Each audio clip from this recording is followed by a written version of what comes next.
Here are 5 whiskeys that I cannot wait to be released.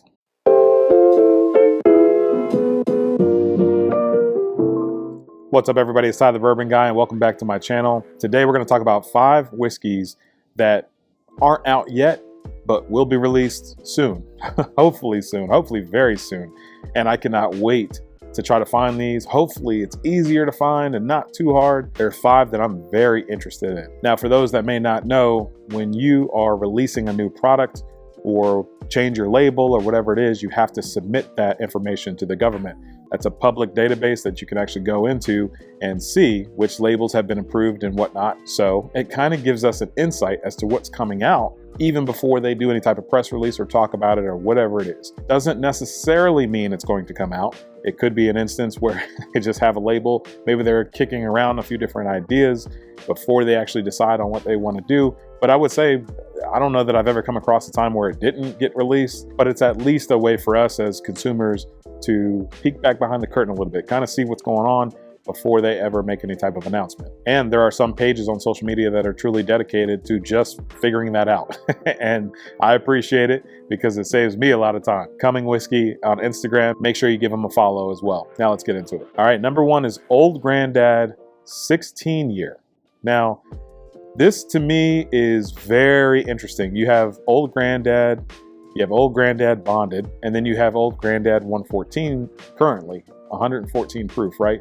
And Old Granddad is a staple, I would say, from Jim Beam, and it's part of that family that people just really, really love. A lot of people love Old Granddad, especially 114.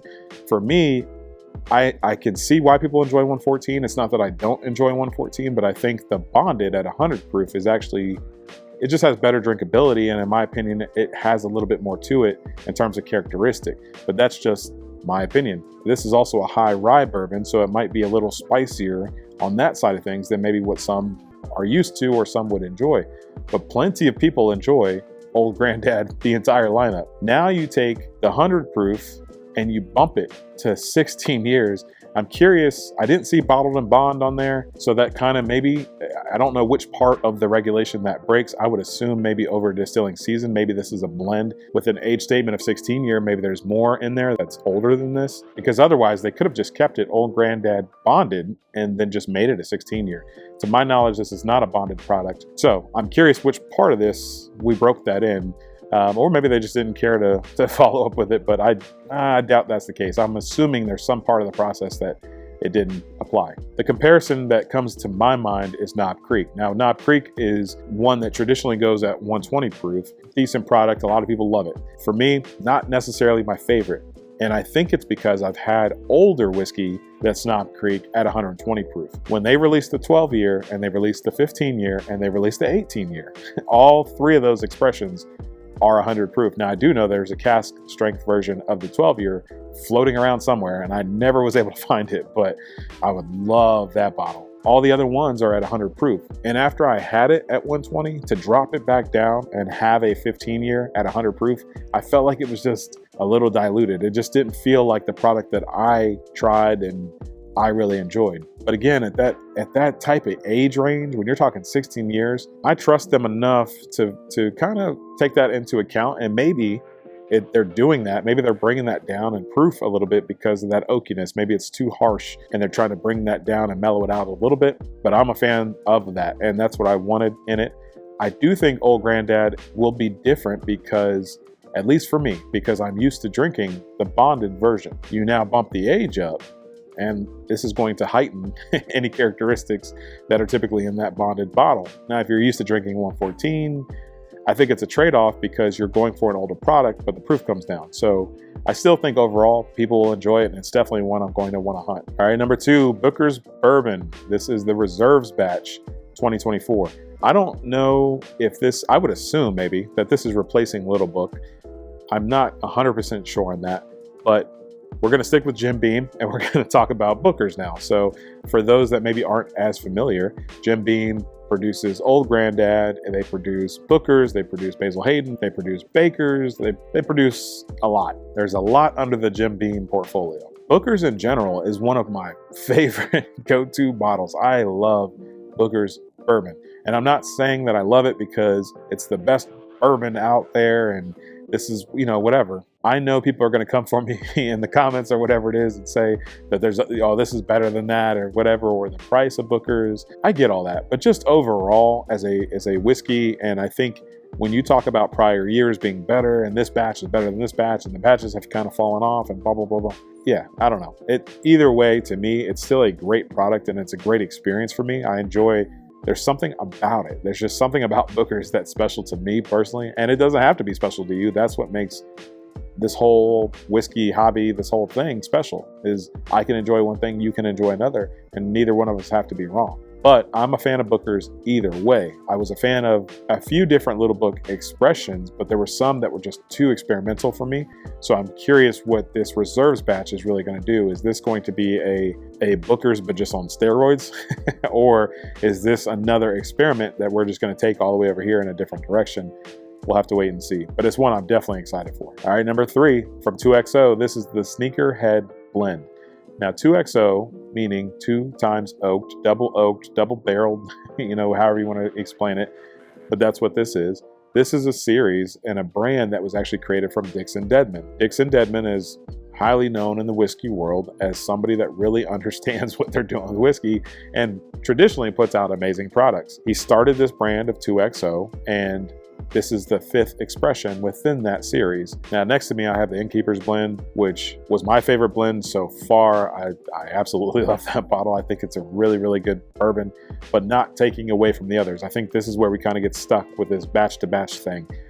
Just because that's my favorite batch does not mean that the other batches are not that good. They're all good whiskey. I'll just start there. My favorite out of that group is the Innkeeper's Blend. Each batch has a different story to it, but the fact that this is even called a Sneakerheads Blend, it just makes it to be one that I want to try. It's one that I want to have in my collection. I'm not even like the biggest sneakerhead or anything like that, but I enjoy a good Jordan here and there. But I'm definitely excited to see how this progresses and how 2XO continues to grow and what types of blends we continue to come out with from Dixon Dedman and the rest of his team. All right, number 4 is 15 Stars. This is Three Kings. This is an 11-year-old whiskey. It's a whiskey blend, meaning that they are taking, which hence the name Three Kings, I would imagine. They are taking bourbon, they are taking rye whiskey, and they are taking wheat whiskey. And they are blending those 3 things together to make this product. Again, age stated at 11 years, and it's set to be 105 proof, it looks like. So not going to be anything that's too hot, but anytime there's a blend like this, I'm always really, really curious as to, can they blend it properly? Can it be done in a way that these 3 different whiskeys, very different whiskeys, come together and play well? To me, it's all about that blending process. And I actually have not gotten a chance to try anything from 15 Stars. I'm not really sure how I feel about it at the moment.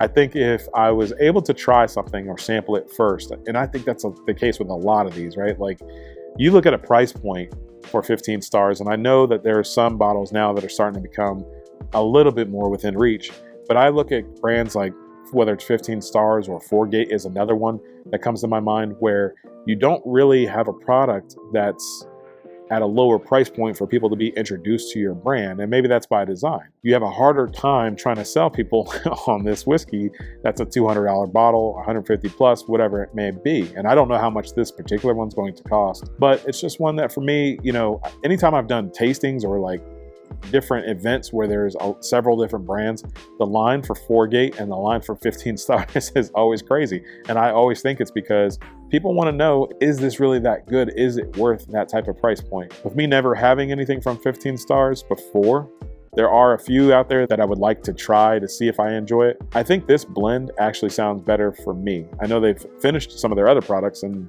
different types of barrels, and I'm not really a rum finish fan. I'm not really like a tequila finish fan. There's a lot of different finishes that I don't really care for. A lot of different blends that I don't really care for. But this particular blend catches my attention, and that's why I'm going to be hunting it. And hopefully it's at a good price point. All right, and number 5 is Bardstown Bourbon Company Discovery Series number 12. So it's kind of been said that Discovery 10 is the one that kind of put Bardstown back on the map with their Discovery Series. I will always be a fan of Discovery Series. Just because there's some that I don't necessarily agree with or don't fit my palate does not mean that overall this is not a very, very good series. Ever since I had Bardstown Discovery Series #1, I'm a fan. It was like love at first sight, right? It was one of those deals where I just immediately was like, what is this? I need to know more about Bardstown, and I need to know more about Discovery Series and what they're trying to do. 2, 3, 4, amazing. In fact, 3 is actually next to me. It's my favorite batch of all time. It's my favorite one from that Discovery Series. But I think in between there was just some different experiments that were going on. And a lot of people feel like it's because all the different sourcing from all the different places. I don't necessarily think that took away. I think Bardstown does a very good job at blending, and there's a lot of times where people can try something and are not even aware that there's whiskey in here from Georgia or Tennessee or Canada. And I think that just speaks to how well they blend. But it seems like with 10 coming back, they had all Kentucky blends within 10, 11 was the same way, and 12 is going to be no different. And the great thing about Bardstown, one of the great things, is their transparency. On the side of that label, I can look at it and I can see where this is coming from and what percentage it makes up within this whiskey. Almost half of this whiskey is a 14-year-old bourbon. That's, to me, is huge. That's going to play really, really well, and hopefully play well with the younger side, where their bourbon they're putting in is 6 years old. But if we're looking purely at the numbers, 92%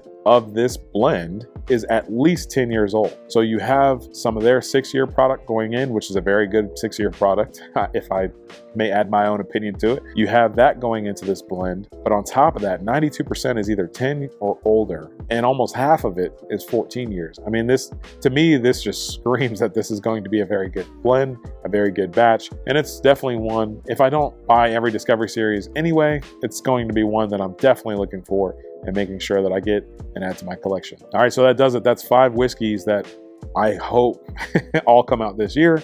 Again, just because the label's been approved or is out there does not necessarily mean that it's going to be released at all. And it doesn't necessarily mean it's going to be released right away. But again, I hope that these are all released sometime this year. My guess is typically second half of the year. The Discovery Series might come out a little bit earlier. The 2XO might come out a little bit earlier. I would think that the Jim Beam products might come out towards second half, maybe fourth quarter of the year, when a lot of bourbon starts to drop. But really, no matter when they come out, these are definitely ones that I'm keeping on my radar and will be hunting in the future. Maybe there's some whiskeys out there that I'm not even aware of that are coming out and you're hunting them. Let me know. I want to make sure I don't miss the train on a lot of these things. I try to keep up with all the whiskey I can, but there is a lot of whiskey out there and there is a lot to keep up with. I appreciate you tuning into this video. Thank you so much for all of your continued support, and I'll see you in the next one. Cheers.